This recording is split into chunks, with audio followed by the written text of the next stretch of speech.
Hello everyone, welcome to enlighten learning. So आप सभी चाहते थे कि हमारा नेक्स्ट टॉपिक ऑफ डिस्कशन रहे प्रपोजल, जिसे ऑफर भी बोला जाता है, and acceptance as per Indian contract act 1872। देखिए गाइस, हमने जो अब सीरीज चला रखी है वो चला रखी है बिजनेस रेगुलेटरी फ्रेमवर्क, जिसे बिजनेस लॉ भी बोला जाता है और बिजनेस रेगुलेटरी फ्रेमवर्क भी बोला जाता है।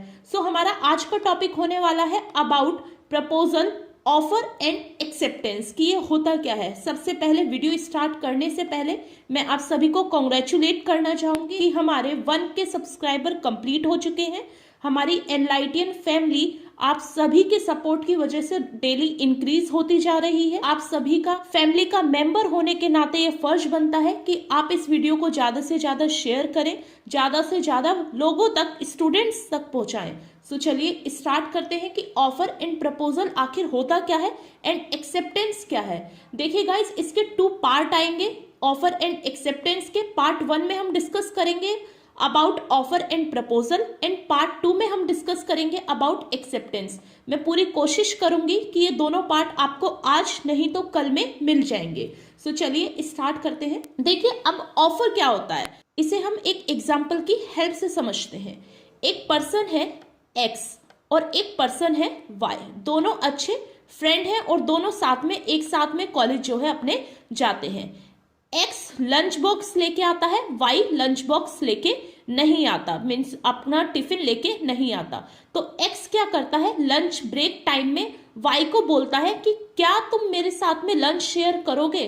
तो X Y को क्या दे रहा है, ये ऑफर दे रहा है, प्रपोजल दे रहा है कि क्या वो उसके साथ में लंच शेयर करेगा। सो ये आपका कहलाता है ऑफर या फिर प्रपोजल। इंडियन कॉन्ट्रैक्ट एक्ट 1872 का सेक्शन 2A बोलता है about proposal and section 2B बोलता है about acceptance. Means section 2A में जो डेफिनेशन दी गई है, जितनी भी चीजें डिफाइन है, वो सब कुछ रिलेटेड है ऑफर से, एंड सेक्शन 2B में जितनी भी आपकी चीजें डिफाइन रिलेटेड हो जाती हैं आपकी एक्सेप्टेंस से। सो जो पर्सन आपको फूड ऑफर कर रहा है, मीन्स X, इस पर्सन को बोला जाएगा ऑफरर। मीन्स ये पर्सन आपका कहलाएगा लॉ की लैंग्वेज में ऑफरर। और जो पर्सन Y है जो कि उस ऑफर को एक्सेप्ट करेगा, वो पर्सन आपका कहलाएगा ऑफरी।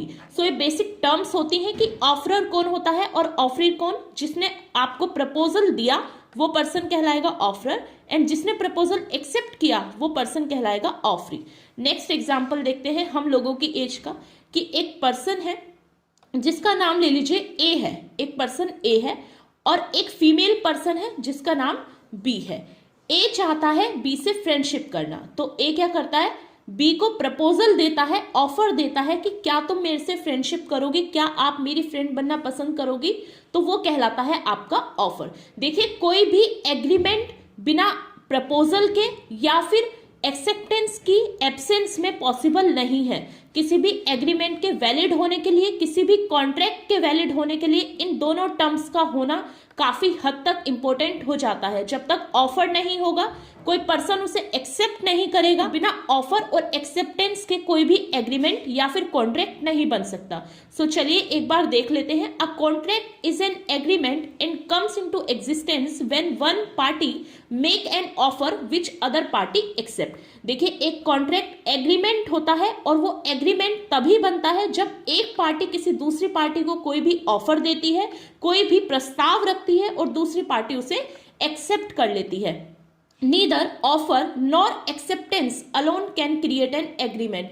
दोनों में से कोई एक भी एग्रीमेंट क्रिएट नहीं कर सकता। मीन्स आपने प्रपोजल रखा और दूसरी पार्टी ने एक्सेप्ट नहीं किया, यानी कि एक्सेप्टेंस की वहां पे एब्सेंस हो गई, तो वो आपका कॉन्ट्रैक्ट या फिर एग्रीमेंट नहीं बन सकता। An agreement is created when an offer is accepted as offer is called proposal. एक एग्रीमेंट तभी बनता है जब जो आपने ऑफर रखा वो दूसरी पार्टी ने एक्सेप्ट कर लिया, तो ही वो आपका एग्रीमेंट कहलाता है और एग्रीमेंट को ही प्रपोजल बोला जाता है। मीन्स A ने प्रपोज किया B को कि will you be my friend, तो A आपका कहलाएगा ऑफरर एंड B आपकी कहलाएगी ऑफरी। जब B इस प्रपोजल को एक्सेप्ट कर लेगी तभी ये आपका एग्रीमेंट बनेगा। सेक्शन 2A में इसकी डेफिनेशन दी गई है, आप इसे पढ़ लीजिएगा।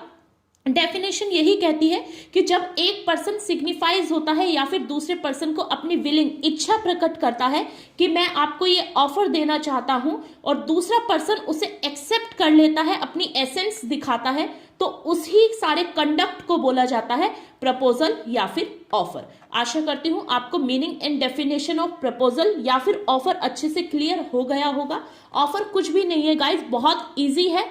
हम डेली किसी ना किसी को ऑफर देते हैं कि आप मेरे साथ चलिए कहीं घूमने चलते हैं, तो ये एक ऑफर है। आप मेरे साथ लंच शेयर करेंगे तो ये भी एक ऑफर है। आप मेरे साथ बिजनेस करना चाहेंगे, ये भी एक ऑफर है। बट शर्त है कि आपका ऑफर एज पर लॉ होना चाहिए, मीन्स ऐसा ऑफर होना चाहिए जो कि इन्फोर्सिएबल बाय लॉ हो। आप किसी को ऑफर करें कि भाई सुनो, तुम्हें मेरे कहने पे वाई की डेथ करनी है, तुम्हें वाई का मर्डर करना है, तो ये आपका ऑफर नहीं कहलाएगा, ये आपका ऑफर वैलिड ऑफर नहीं होगा। सो चलिए अब देख लेते हैं कुछ एसेंशियल एलिमेंट ऑफ ऑफर्स की ऑफर्स के वैलिड होने के लिए कौन कौन से एसेंशियल एलिमेंट की रिक्वायरमेंट होती है। गाइस ये ध्यान रखिएगा कि जो पर्सन ऑफर देगा उसे बोला जाएगा ऑफरर, और जो पर्सन उसे एक्सेप्ट करेगा वो बोली जाएगी आपकी ऑफरी। सो चलिए आगे बढ़ते हैं। सो नेक्स्ट हो जाते हैं हमारे essential element of valid offer and proposal. Means एक ऑफर के, एक प्रपोजल के वैलिड होने के लिए किन किन चीजों की आवश्यकता होती है as per Indian contract act 1872, वो हम देखने वाले हैं बाय वन। सो फर्स्ट हो जाता है आपका intention to create legal relationship. देखिए आपका ऑफर या फिर प्रपोजल ऐसा होना चाहिए जो कि इन्फोर्सिएबल बाय लॉ हो, एक लीगल रिलेशनशिप क्रिएट करे। मैंने अभी बोला कि आपको ऐसा ऑफर नहीं देना कि आप मेरे कहने पर दूसरे पर्सन का मर्डर कर दो, तो वो एक ऑफर वैलिड ऑफर नहीं बोला जाएगा। क्यों? क्योंकि वो इनलीगल है। सो आपका फर्स्ट एसेंशियल एलिमेंट यही हो जाता है, एक ऑफर ऐसा होना चाहिए जो कि legal relationship between the two parties create करे। सेकंड हो जाता है आपका सर्टेन एंड अनएम्बिजियस। सर्टेन का मतलब होता है आपका टू द पॉइंट हो, मीन्स आपको जो भी ऑफर रखना है वो बिल्कुल क्लियर वर्ड्स में रखना है। देखिए एम्बिजियस का मतलब होता है अस्पष्ट, मीन्स जो चीजें क्लियर नहीं है। आपका ऑफर अनएम्बिजियस होना चाहिए, मीन्स ऑफर ऐसा हो जो कि बिल्कुल क्लियर हो। फॉर एग्जाम्पल कि एक पर्सन ए है, वो बी को ऑफर देता है कि वो उनसे ऑयल परचेज करेगा। अब बी की फैक्ट्री है कोकोनट ऑयल की एंड मस्टर्ड ऑयल की। ए ने ये नहीं बताया कि वो ऑयल कौन सा परचेज करेगा, तो ये आपका क्लियर नहीं है, तो ऐसा ऑफर नहीं हो सकता। आपको जो भी बोलना है क्लियर बोलना है। ए कहे बी से कि भाई मैं आपसे 1 टन मस्टर्ड ऑयल लेना चाहता हूं, तो वो आपका ऑफर क्लियर ऑफर होगा और वैलिड ऑफर कहलाएगा। नेक्स्ट होता है ऑफर में भी स्पेसिफिक और जनरल। देखिए मैंने टाइप ऑफ कॉन्ट्रैक्ट में पहले बताया है कि स्पेसिफिक क्या होता है और जनरल क्या होता है। स्पेसिफिक वो होता है जो ऑफर किसी एक पर्सन के लिए होता है, वो आपका कहलाता है स्पेसिफिक। जैसे एक प्रपोज करे बी को कि आप मेरी फ्रेंड बनना चाहेंगी, तो वो केवल ऑफर बी के लिए है, जो भी फीलिंग्स है वो बी के लिए है और किसी पर्सन के लिए नहीं हो सकती, तो ये आपका कहलाता है स्पेसिफिक। एंड जनरल का मतलब होता है कि आप सभी को ही प्रपोज करते फिर रहे कि आप मेरी फ्रेंड बनेंगी, बी ने मना कर दिया तो ठीक है। सी से पूछा कि आप मेरी फ्रेंड बनेंगी, तो उन्होंने मना कर दिया तो ठीक है। फिर डी से पूछा कि आप मेरी फ्रेंड बनेंगी, उन्होंने मना कर दिया तो ठीक है। वो आपका कहलाता है जनरल, मीन्स जो किसी एक पर्सन के लिए ऑफर होता है। जैसे फॉर एग्जाम्पल, नेक्स्ट एग्जाम्पल देखते हैं, एक वेडिंग कार्ड होता है, उसमें केवल एक पर्सन का नाम होता है कि ये वेड्स ये, ए वेड्स बी, कि ए से विवाह होगा बी का, तो वो एक स्पेसिफिक होता है। जनरल वो होता है जैसे आपकी सेल चली, तो वो आपका जनरल ऑफर है कि हर कोई आए और उस सेल का फायदा उठाए, मीन्स हर एक पब्लिक के लिए है, हर एक पर्सन के लिए, वो आपका कहलाता है जनरल ऑफर। नेक्स्ट है आपका एसेंशियल कंडीशन, ऑफर में भी एक्सप्रेस और इम्प्लाइड।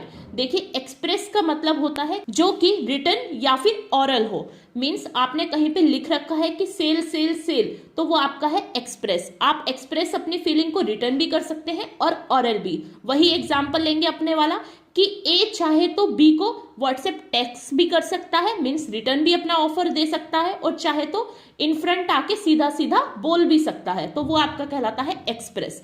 इम्प्लाइड का मतलब होता है जो कि ना ही रिटर्न फॉर्म में होता है ना ही ऑरल फॉर्म में होता है, बट एज पर लॉ मान्य होता है। जैसे आप किसी रेस्टोरेंट में लेके जाएं बी को, बी ने आपका ऑफर एक्सेप्ट कर लिया, तो आपको उस रेस्टोरेंट का डिनर का या फिर लंच का बिल भी पे करना पड़ेगा, तो वो आपका कहलाता है इम्प्लाइड। मीन्स ऑफर आप कहकर भी और लिखकर भी दे सकते हैं, और दूसरा आपका ऑफर ऐसा भी हो सकता है जो कि एज पर लॉ वैलिड होगा, आपके कंडक्ट से वैलिड बन जाएगा। नेक्स्ट होता है आपका special condition attach to an offer must be communicated. देखिए कोई भी आपकी स्पेशल कंडीशन है आपके ऑफर के साथ में, तो वो आपको पहले से ही बतानी पड़ेगी दूसरे पर्सन को।